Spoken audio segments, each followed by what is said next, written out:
11월 15일 금요일, 오늘 10% 이상 급등한 종목과 그 이유에 대해서 알아보겠습니다. 오늘 장은 오후 4시 키움증권 기준으로 코스피 지수는 0.08% 하락한 2416.86포인트로 마감했습니다. 외국인과 기관은 매도로 임한 가운데 개인은 매수로 대응했네요. 오늘 코스피 거래 대금은 11조 원입니다. 한편 코스닥 지수는 0.57% 상승한 685.42포인트로 마감했습니다. 외국인과 기관은 매수로 임한 가운데 개인은 매도로 대응했습니다. 오늘 코스닥 거래 대금은 6조 원입니다. 그럼 본격적으로 오늘의 급등 종목들을 살펴볼게요. 오늘 10% 이상 급등한 종목은 총 47종목으로 코스피에서는 12종목, 코스닥에서는 35종목이 나왔습니다. 이 중 상한가 종목은 SG글로벌, SY스틸텍, PM풍년, 썸에이지, SBI 핀테크솔루션즈, 비트나인, 앞타머사이언스 7종목이고요. 오늘 하한가 종목은 없었습니다. 총 47개의 급등 종목 중 상위 30개 종목들을 테마별로 묶어보니 3개 테마로 나눠볼 수 있었어요. 그 외 나머지는 개별 이슈로 오른 종목들인데요. 먼저 1번 재건 테마입니다. 유럽연합이 공식 입장을 통해 우크라이나 재건에 투자할 기업 모집을 시작했다고 발표했습니다. 유럽 현지 기업들은 내년 3월 1일까지 제안서를 제출할 수 있다고 하는데요. 유럽연합은 제안서를 검토한 뒤 적합한 기업들을 74조 원 규모의 우크라이나 자금 투자 프로젝트에 연결할 것으로 예상되고 있습니다. 한편 젤렌스키 우크라이나 대통령은 다음 주 중으로 10가지 복원 계획을 발표할 것이라고 밝혔는데요. 이 같은 소식 속 트럼프가 러시아와의 전쟁 종식 회담을 이끌 우크라이나 평화특사를 임명할 것이라는 소식도 지속 부각되면서 재건 관련주들이 상승세를 이어갔습니다. 다음은 이번 정치 테마입니다. 서울중앙지법 한성진 부장판사가 공직선거법 위반 혐의로 불구속 기소된 이재명 더불어민주당 대표에게 징역 1년의 집행유예 2년을 선고했습니다. 이대로 형이 확정된다면 5년간 피선거권이 박탈되기 때문에 이재명 대표는 2027년 대선에 출마할 수 없게 되는데요. 이재명 대표는 1심 선고를 받고 난 뒤 수긍하기 어려운 결론이라며 항소 의사를 밝혔습니다. 이 같은 소식에 김동연과 이낙연, 한동훈 등의 다른 정치인 관련주들이 강세를 보였습니다. 다음은 3번 로봇 테마입니다. 트럼프가 정부 효율성위원회의 수장으로 일론 머스크를 임명하면서 머스크가 운영하는 사업들에 대한 규제가 완화될 수 있다는 기대감이 이어지는 분위기입니다. 관련 테마 중에서도 특히 테슬라의 휴머노이드 로봇 산업에 대한 수혜 기대감이 부각되면서 로봇 관련주들이 강세를 이어가고 있어요. 머스크는 지난 7월 자신의 SNS를 통해 휴머노이드 로봇을 내년에 테슬라 내부용으로 소량 생산하고 2026년에는 다른 회사들을 위해 대량 생산하길 바란다라고 밝힌 바 있는데요. 최근에는 사우디 행사에 참가하여 2040년에는 휴머노이드 로봇이 100억 개가 넘을 것이라고 전망했습니다. 한편 트럼프가 미국 우선주의를 내세우며 2110조 원 규모의 인프라 투자를 예고한 가운데 로봇 기술을 활용한 관리가 중요해질 것으로 전망되고 있는데요. 이 같은 상황에서 트럼프가 로봇 시장 성장을 가속화시킬 것이라는 전망이 나오고 있습니다. 그 밖에도 현대차그룹의 자회사인 보스턴 다이내믹스의 로봇계가 트럼프 당선인의 경우에 투입됐다는 소식도 지속 부각되면서 로봇 관련주들이 상승세를 이어가 주었네요. 이 중에서도 워닉홀딩스는 최근 자회사인 워닉로보틱스가 메타와 로봇손을 개발 중이라고 전해지면서 상한가로 마감한 바 있는데요. 오늘은 워닉로보틱스가 자체 개발한 로봇손인 알레그로 핸드 VO를 공식 출시한다고 밝히면서 강세를 보였습니다. 그 밖에도 삼성전자를 중심으로 저가 매수세가 유입되며 반도체 관련주들이 상승세를 보인 점도 긍정적으로 작용된 모습이었네요. 이 같은 삼성전자의 반등은 삼성전자가 역사적인 저점에 도달했다는 인식이 퍼지고 있기 때문으로 분석되고 있습니다. 그 외 나머지는 개별 이슈로 오른 종목들인데요. 먼저 썸에이지를 비롯한 게임 관련주들이 상승했습니다. 어제부터 국내 최대의 게임 박람회인 지스타 2024가 개최된 가운데 수능이 끝나면서 많은 인파가 몰리고 있다고 전해졌기 때문인데요. 이번 전시회에는 주요 게임사들이 참가하여 대형 신작들을 공개할 예정이라고 전해졌습니다. 이 같은 소식 속 게임 기업들이 상승한 가운데 특히 썸에이지는 이틀 연속 상한가에 들어가 주었는데요. 썸에이지는 최근 아파트를 부른 로제의 소속사에 초기 투자자로 참여했다는 내용의 기사가 붙은 바 있으니 참고해주세요. 이어서 SBI 핀테크솔루션즈는 일본 SBI FS 합동회사가 자사의 지분을 공개 매수한다고 공시하면서 상한가로 마감했습니다. 해당 회사는 SBI 핀테크솔루션즈의 발행 주식 총수인 518만 주를 공개 매수하며 매수 가격은 5,000원이라고 밝혔는데요. 공개 매수 기간은 내년 1월 7일까지입니다. 다음으로 비트나인이 상한가를 갈 만한 이유는 파악되지 않았지만 비트나인은 어제 3분기 실적 발표가 있었으니 참고해주세요.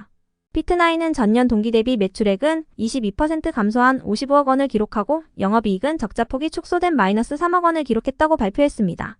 이어서 앞타머사이언스는 간암치료제 AST201에 대한 임상에 돌입한다고 밝히면서 상한가로 마감했습니다. 이와 관련하여 앞타머사이언스의 관계자는 빠르게 환자를 모집하여 임상이 패스트트랙으로 진행될 수 있도록 노력하겠다고 밝혔습니다.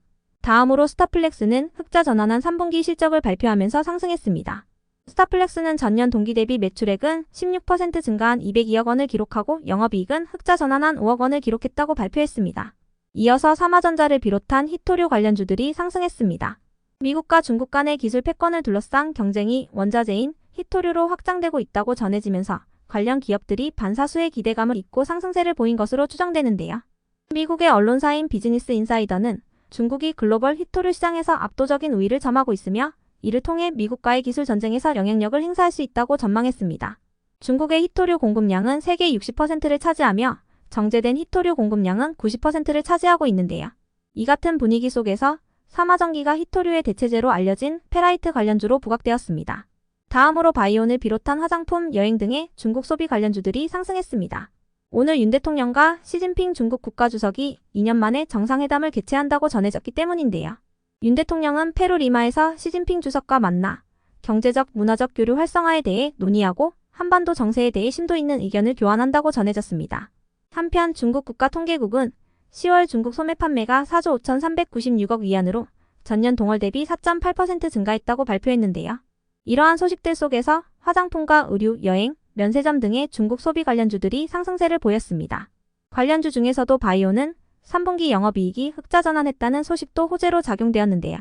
바이오는 전년 동기 대비 매출액은 387% 증가한 88억 원을 기록하고 영업이익은 흑자 전환한 29억 원을 기록했다고 발표했습니다. 이어서 차이커뮤니케이션이 어제 상한가로 마감한 데 이어 오늘도 강세를 이어갔습니다. 트럼프가 정부 효율성위원회의 수장으로 일론 머스크를 임명하면서 광고주들이 X의 광고를 재개하고 있다는 기사가 전해졌기 때문인데요. 해당 소식에 차이커뮤니케이션이 X와 유튜브 등 다양한 글로벌 미디어들의 공식 광고 대행사라는 점이 지속 부각된 모습이었네요. 다음으로 손오공을 비롯한 완구 기업들이 상승했습니다. 트럼프의 관세 정책이 시행될 경우 장난감 가격이 최대 56% 오르고 가전제품 가격은 31% 오르는 등 일상용품에서 광범위한 가격 상승이 나타날 것이라는 전망이 제기되었기 때문인데요. 전미소매업 연맹에 따르면 트럼프의 관세 정책이 시행될 경우 의류와 장난감, 가구, 가전제품, 신발, 여행상품 등 6개 부문에서 가격이 인상되고 미국 소비자의 구매력이 감소할 것으로 추정되고 있습니다. 특히 장난감의 경우 미국산이 전체 시장의 1% 미만을 차지하고 있는 만큼 가파른 가격 상승이 예상되고 있는데요. 이 같은 소식에 손오공과 꼼비 등의 완구 및 엔젤 산업 기업들이 상승세를 보였습니다. 한편 다보링크의 급등 이유는 파악되지 않았는데요. 다보링크는 최근 걸그룹 뉴진스의 가족 및 미니진전 어도어 대표와 접촉했다는 기사가 돌면서 주가가 강한 변동성을 보이고 있으니 참고해주세요. 관련 기사에 따르면 다보링크는 민 전 대표의 합류설이 제기되던 상장사 중 하나였다고 알려졌습니다. 다음으로 클리노믹스의 급등 이유는 파악되지 않았지만 클리노믹스는 어제 3분기 실적 발표가 있었는데요. 클리노믹스는 전년 동기 대비 매출액은 56% 감소한 11억 원을 기록하고 영업이익은 적자폭이 확대된 63억 원을 기록했다고 발표했습니다. 이어서 에코마케팅은 3분기 실적이 시장 추정치에 부합한 데 이어 하나증권이 에코마케팅의 4분기 실적도 성장할 것으로 전망하면서 강세를 보였습니다. 하나증권은 에코마케팅의 4분기 영업이익이 174억 원으로 연중 최대 수준을 기록할 것으로 전망했는데요. 커머스에 쏠려있던 매출이 하향 안정화되었고 글로벌향 매출 성장도 맞물리면서 만약 4분기 영업이익이 170억 원 내외를 기록한다면 내년에는 600억 이상의 영업이익을 기대할 수 있을 것으로 전망했습니다.